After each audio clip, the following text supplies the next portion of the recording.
The fluorescent lights in the New York City morgue buzz like a bad memory, and Anna Rosselli stands very still as the attendant lifts the white sheet from the face on the slab. Detective Marino watches her hands. He has seen mothers fall in this room.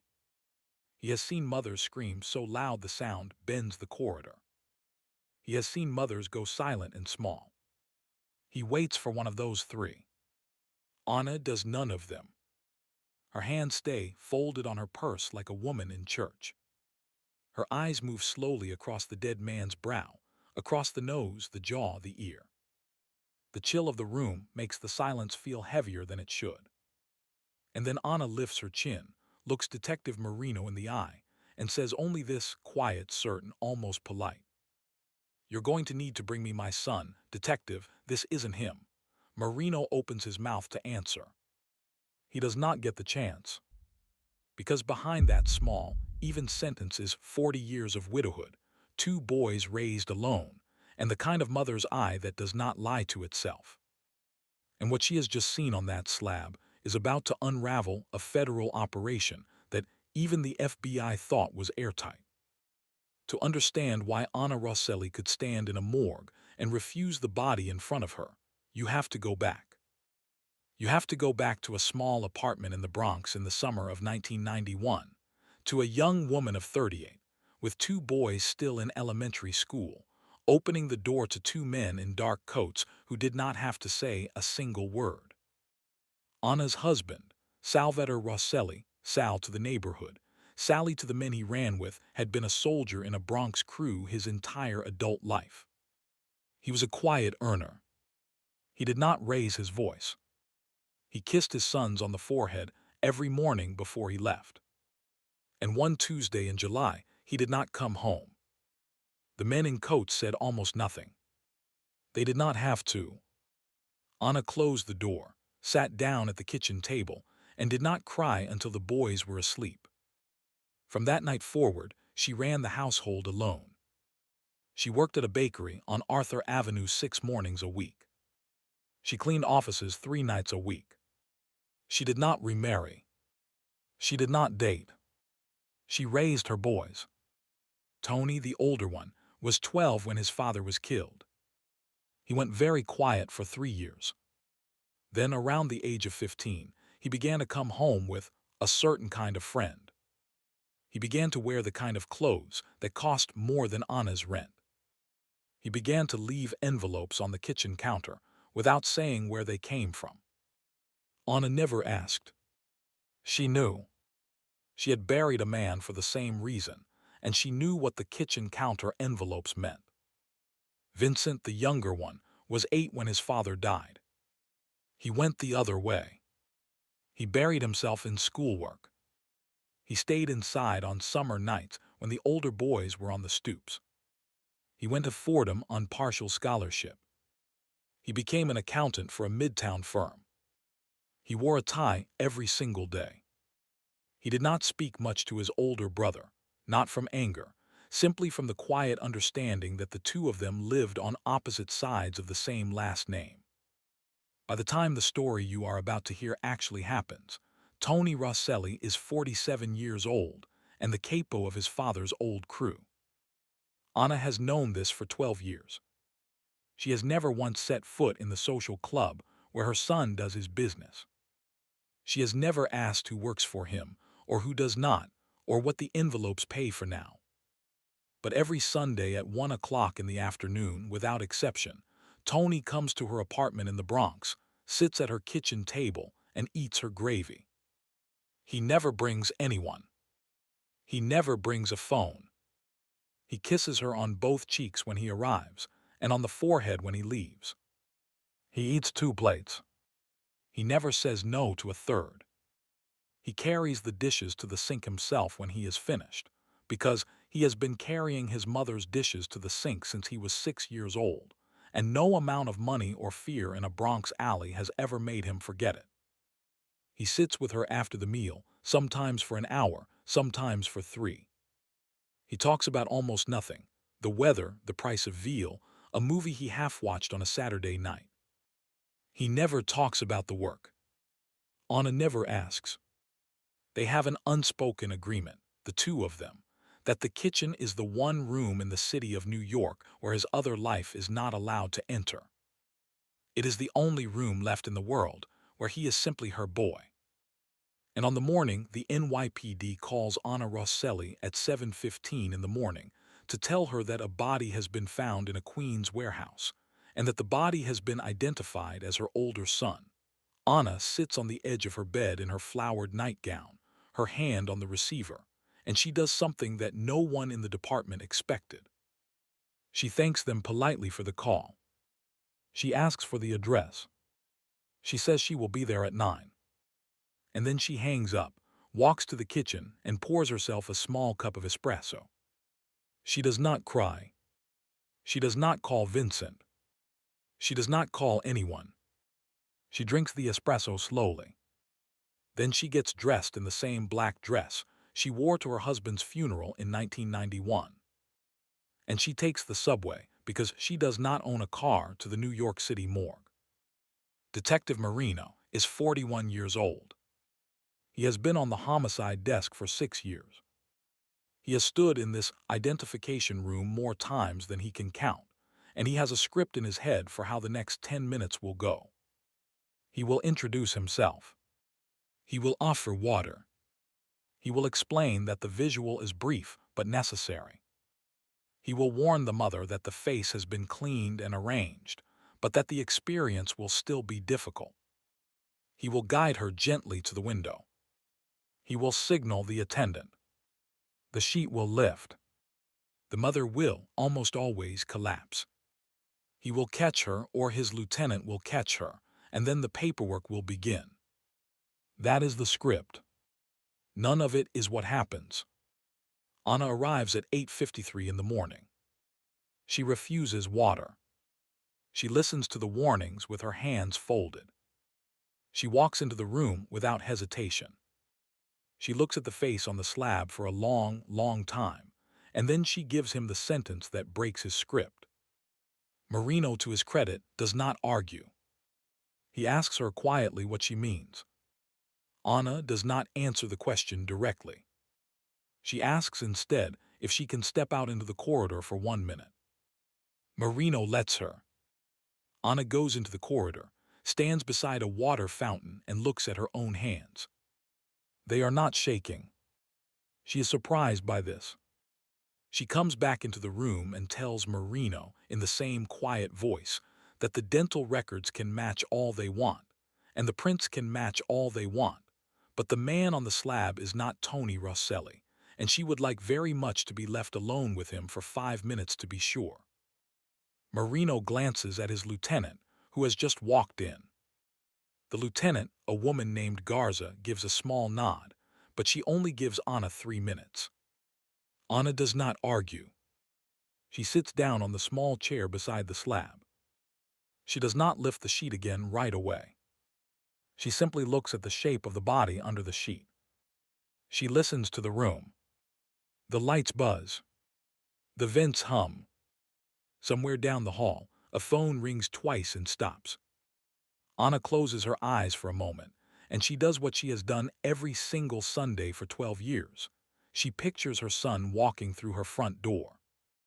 She pictures the way he ducks his head slightly under the doorframe, even though he does not actually need to. She pictures the small chip in his left front tooth from a fight at 13. She pictures the scar on his right eyebrow from a car accident at 22.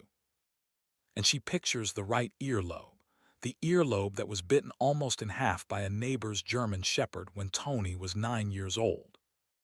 The hospital had done a careful repair.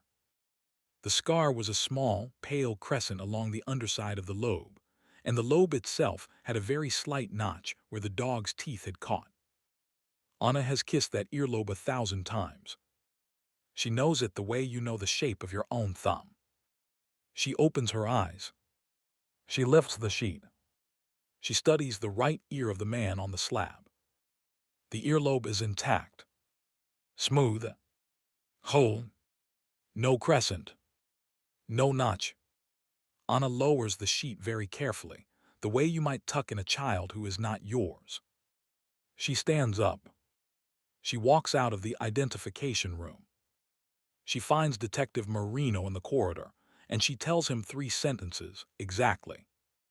The right earlobe, detective. My son was bitten by a dog when he was 9. The lobe was repaired. You go look at it.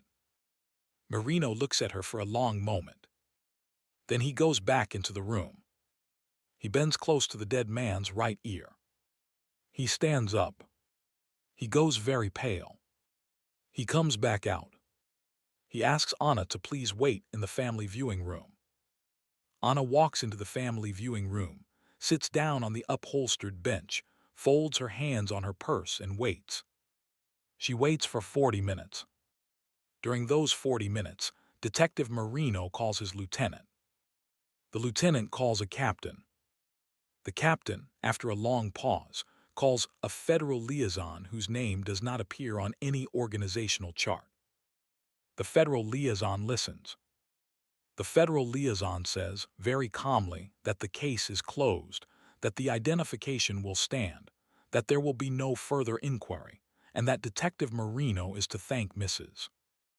Rosselli for her time and release her. Marino, sitting at his desk with the phone pressed to his ear, asks one careful question. He asks whether the body in his morgue is the body of Tony Rosselli. The federal liaison does not answer. He says only that the case is closed, repeats the instruction, and hangs up. Marino sits at his desk for a full minute. Then he walks to the family viewing room. He sits down beside Anna. He does not lie to her. He tells her in a low voice that the identification will stand officially, that the case is being closed at a level above his pay grade, that he is sorry, and that he believes her. Anna looks at him. She does not ask any questions. She thanks him for his honesty. She asks if she may go home. He says yes. He walks her to the door himself. On the steps of the morgue in the cold New York sunlight, Anna pauses for one moment.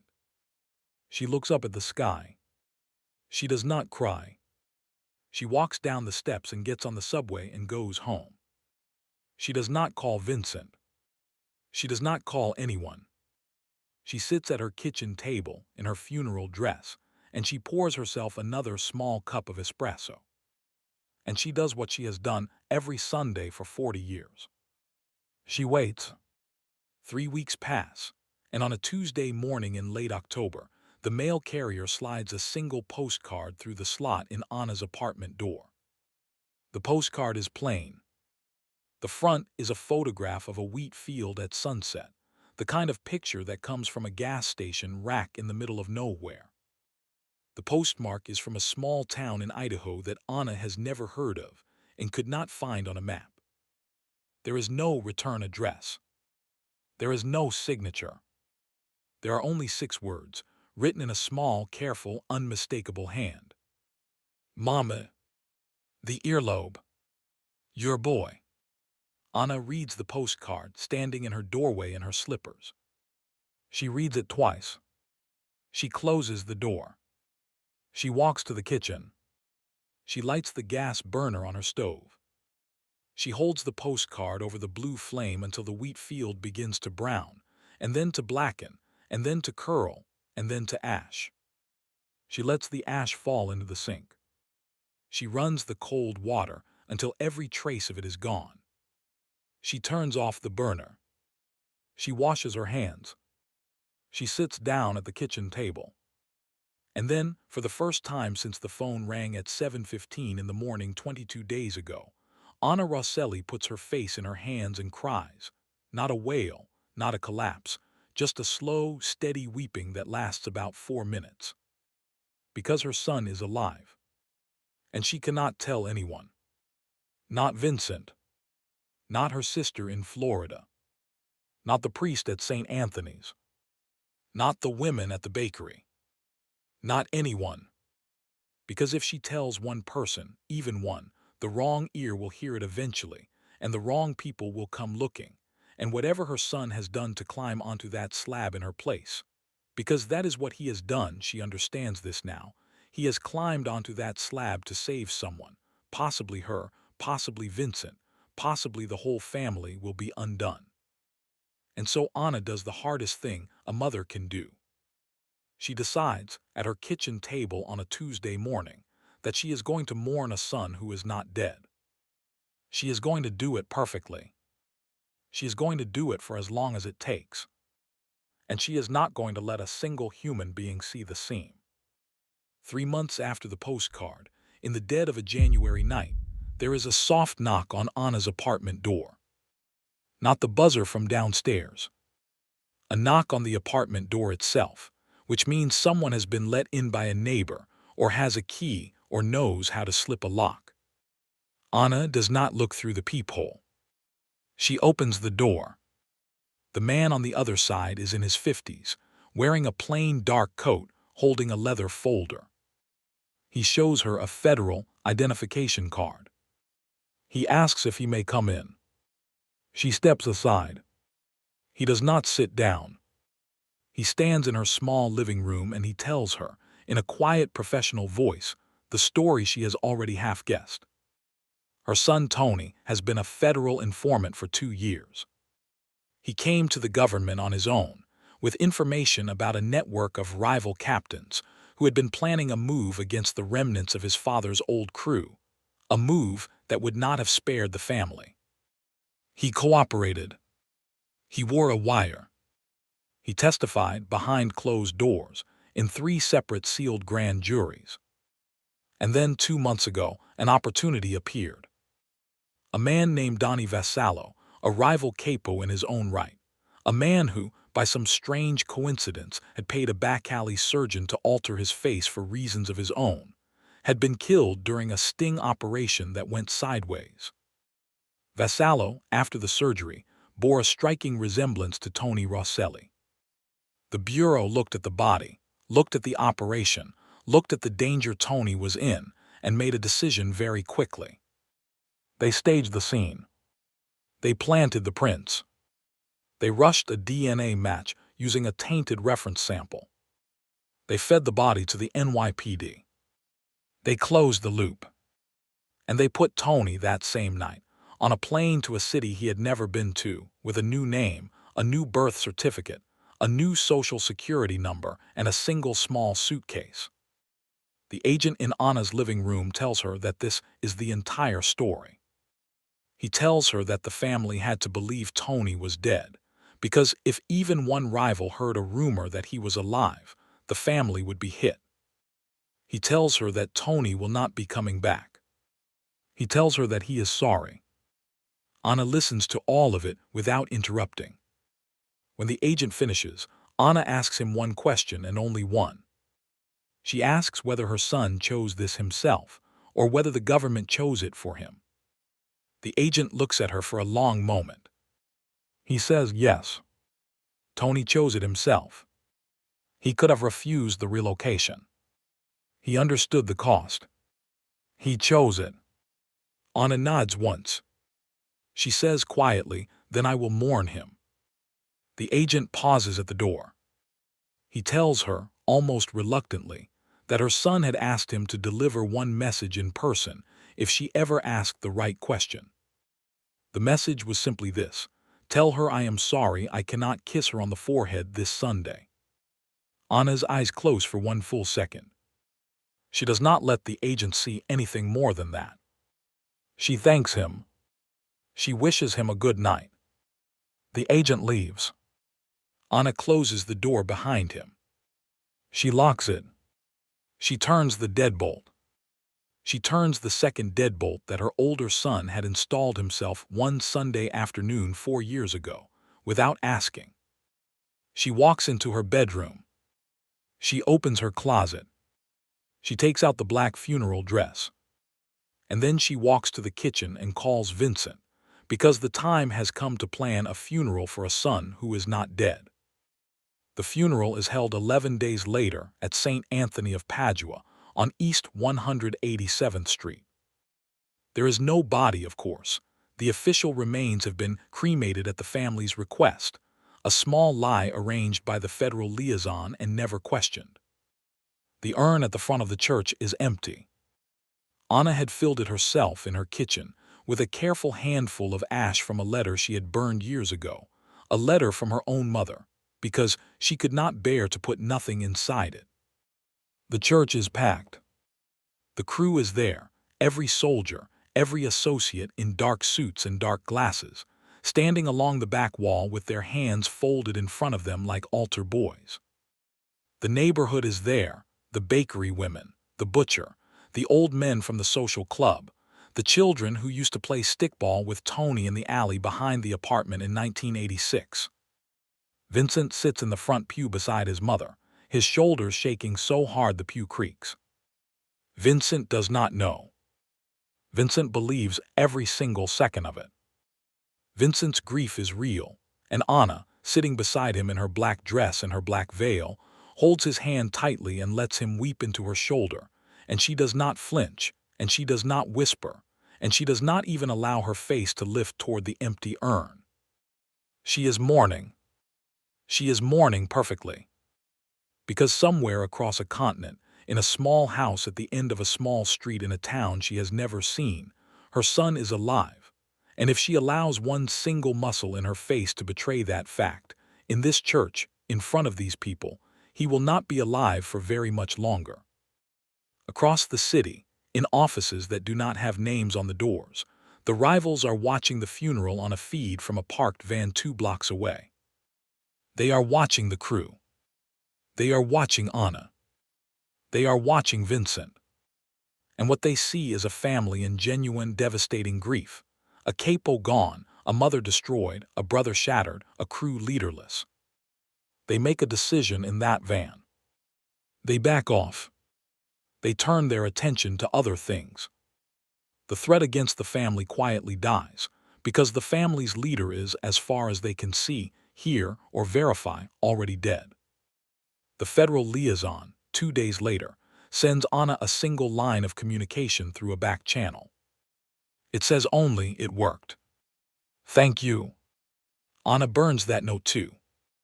And then, in the weeks that follow, Anna does something that will go on for 4 years without a single crack. She wears black on the anniversary every year. She has a mass said for Tony every month at St. Anthony's. She visits an empty plot at the cemetery on his birthday and brings fresh flowers. She speaks of him in the past tense in every conversation. She corrects herself gently when a neighbor asks about him in the present tense. No, Tony is gone, God rest him, thank you for asking. She accepts condolences from strangers in line at the post office. She lets Vincent grieve, fully in front of her, for 4 years, and she never once gives him the smallest hint. Not because she does not love Vincent. She loves Vincent more than her own breath. She does not tell him because she knows him. She knows that Vincent is not built to carry a secret of that weight without it eating him from the inside. She knows that Vincent's face cannot lie. She knows that if Vincent knew, even for an afternoon, that Tony was alive, he would walk into a room with the wrong person in it, and his eyes would betray him. So she waits. She waits 4 years. And on a cold December morning, on the day that would have been Tony's 51st birthday, Anna invites Vincent over for coffee, sits him down at her kitchen table, takes both of his hands in hers and tells him. Vincent does not speak for a full minute. His face goes through every shape a face can go through. And then he begins to weep, not the grief he wept in the church, but a different weeping, the weeping of a man who is being given his brother back from the dead, and who is realizing, in the same instant, that his mother carried that secret alone for 4 years to protect him. He weeps for almost an hour. Anna does not let go of his hands. When he is finally able to speak, he asks her how she did it. How she stood in that church. How she lit those candles. How she watched him fall apart and did not say one word. Anna looks at him across the kitchen table in the apartment where she raised them both, and she says, "I had to wait, Vincent. I had to wait until I knew you could carry it without breaking." 7 years pass after that morning in the morgue. 7 years of black dresses and empty urns and Sunday gravy made for one son instead of 2. 7 years of Anna Rosselli waking up in the dark and reaching for the phone she will not call. 7 years of a postcard never sent in reply because she could never risk one. And then, in the spring of 2024, a rival capo named Aldo Brancato, the last man who had been quietly asking questions about whether Tony Rosselli really was where everyone said he was, is convicted in federal court on charges that have nothing to do with the Rossellis, and is sentenced to 42 years in a facility in Colorado. The threat finally is gone. 3 weeks later, the same federal agent who once stood in Anna's living room knocks on her door again. He tells her that the Bureau has approved one meeting. One, not a return, not a reunion, not a holiday. One meeting in a neutral city under a different name, with a small security detail at a polite distance. He tells her she has 2 weeks to decide whether she wants it. Anna decides in about 6 seconds. She packs a small overnight bag. She wraps a single jar of her tomato sauce in a dish towel and tucks it into the bag between 2 folded sweaters. She flies for the first time in her life to Salt Lake City. She is escorted to a hotel that has no obvious name above the door. She is taken up a back staircase to a room on the 4th floor. The agent opens the door for her. He steps aside. He closes the door behind her. And in that room, standing by the window with his back to the door, is a man in his mid-50s. He has gone a little gray at the temples. He has put on perhaps 15 pounds. He wears glasses now, which he never used to. He turns around when the door clicks. He sees his mother.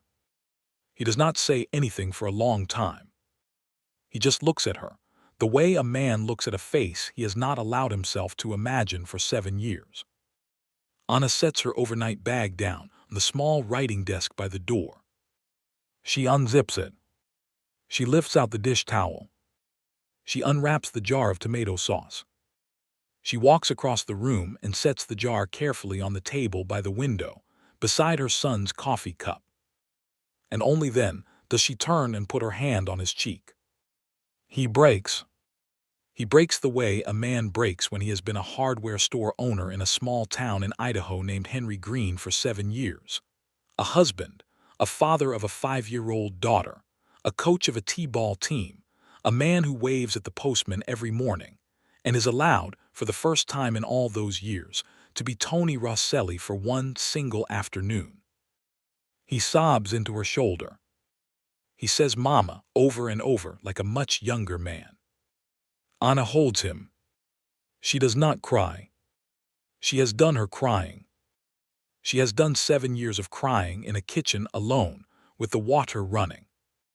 She holds her son in a hotel room in Salt Lake City, and she lets him weep, and she thinks of a fluorescent light buzzing in a morgue in Queens, and a sheet being lifted, and an earlobe that was wrong, and she thinks, very calmly, that she would do all of it again. Every minute of it. For this minute. They sit at the small table by the window for 3 hours. He tells her about his wife, a woman the Bureau had chosen as a cover, who slowly, against every plan, became a real wife. He tells her about his daughter, whose name is Katerina, after Anna's own mother. He tells her about the hardware store, about the snow in winter, about the trout in the river behind his house. Anna listens. She tells him about Vincent, about the bakery, about St. Anthony's, about the women in the building, about the priest who still says a mass in his name once a month and has no idea. They eat the tomato sauce on plain bread from the hotel kitchen. They do not take a single photograph. When the agent knocks softly on the door at 4 o'clock, Anna stands up. She kisses her son on both cheeks, the way he used to be kissed when he arrived on Sundays. And then last, she kisses him on the forehead, the way he used to be kissed when he left. She picks up her overnight bag. She walks to the door. She does not look back, because she knows herself well enough to know that if she looks back, she will not walk through the door. She walks out. The agent closes the door behind her. She flies home that night. And the next Sunday at 1 o'clock in the afternoon, she sets two places at her kitchen table, one for Vincent, who is coming for gravy, and one empty plate at the seat where Tony used to sit. Because some mothers, when they are asked to choose between two sons, find a way to carry both. She had known her son by his earlobe in a morgue full of strangers who were sure of themselves. She had mourned him for 7 years anyway, in a black dress, in a packed church, in front of a city that needed to believe. And on a quiet Sunday afternoon in the Bronx, with the gravy on the stove and the empty plate set for a man named Henry Green who lives in Idaho and waves at his postman every morning, Anna Rosselli, age 78, finally sits down at her own kitchen table. And she eats.